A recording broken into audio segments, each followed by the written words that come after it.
Assalamualaikum warahmatullahi wabarakatuh. Balik lagi di channel aku, Kak Mimi. Nah adik-adik dan teman-teman, kali ini kita akan melanjutkan part 1 kemarin ya. Part 1 kemarin kita membahas mengenai penjumlahan dan pengurangan bilangan bulat positif dan negatif.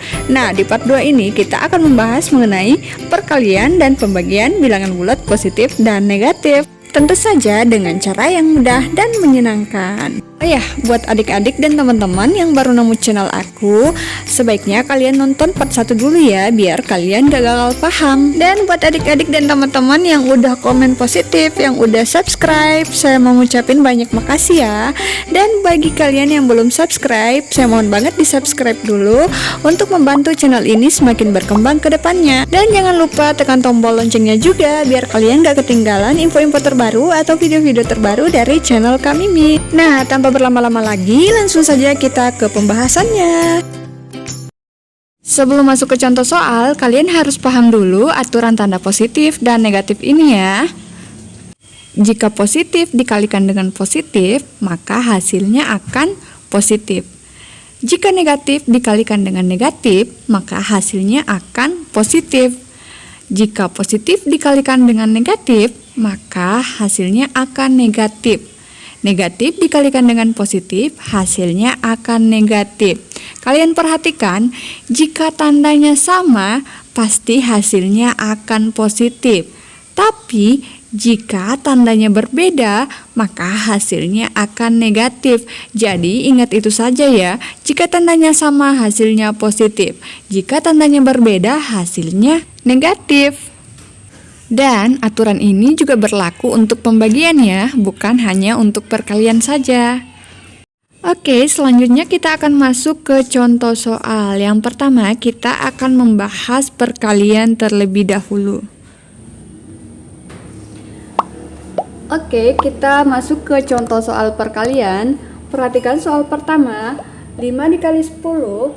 Karena positif bertemu dengan positif, maka hasilnya akan positif ya. 5 dikali 10 hasilnya adalah 50. Karena positif jadi tidak perlu dituliskan. Nah, soal yang kedua, negatif bertemu dengan negatif, maka hasilnya akan positif. Jadi, hasilnya akan 7 dikali 7, 49. Karena positif jadi tidak perlu dituliskan lagi.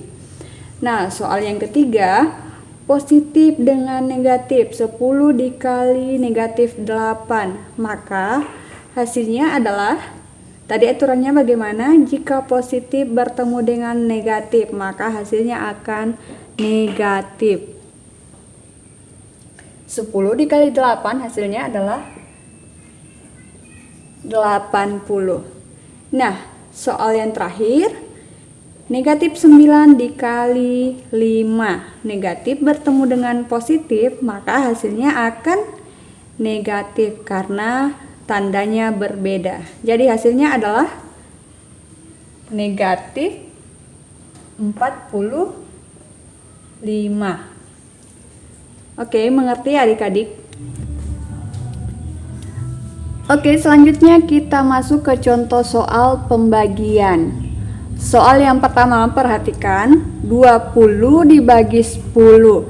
Karena positif bertemu dengan positif, maka hasilnya akan positif. 20 dibagi 10 hasilnya adalah 2. Kemudian soal yang kedua, negatif 15 dibagi negatif 3. Ini sama-sama negatif ya, tandanya sama, maka hasilnya adalah positif. 15 dibagi 3 hasilnya adalah 5. Jadi hasilnya adalah positif 5. Karena positif jadi tidak perlu dituliskan ya. Selanjutnya, 50 dibagi negatif 10. Ini tandanya bagaimana? Tandanya berbeda ya, positif dengan negatif. Maka hasilnya adalah negatif. 50 dibagi 10 sama dengan 5. Nah, lanjut ke soal yang terakhir. Negatif 90 dibagi 15. Ini tandanya ada negatif dan positif. Artinya tandanya berbeda ya. Maka hasilnya adalah negatif. 90 dibagi 15 hasilnya adalah 6 ya. Jadi selesai ya adik-adik. Sampai sini mengerti ya. Jadi ingat saja itu, jika tandanya sama maka hasilnya akan positif. Jika tandanya berbeda maka hasilnya akan negatif. Oke adik-adik, itu dia penjelasan mengenai perkalian dan pembagian bilangan bulat positif dan negatif. Semoga bisa dimengerti dan dicerna dengan baik ya. Dan semoga bisa berguna juga untuk kita semua. Jangan lupa di-share ke sosial media kalian supaya bisa bermanfaat untuk orang lain juga. Dan saya mohon sekali lagi untuk kalian untuk tekan tombol subscribe dan jangan lupa bunyikan juga loncengnya agar kalian gak ketinggalan info-info terbaru dari channel kami nih. Kalau kalian ada saran atau pengen aku membahas materi apa, kalian tinggal komen di bawah ya, di kolom komentar. Nah, terima kasih sudah menonton. Sampai jumpa di video selanjutnya. Bye-bye.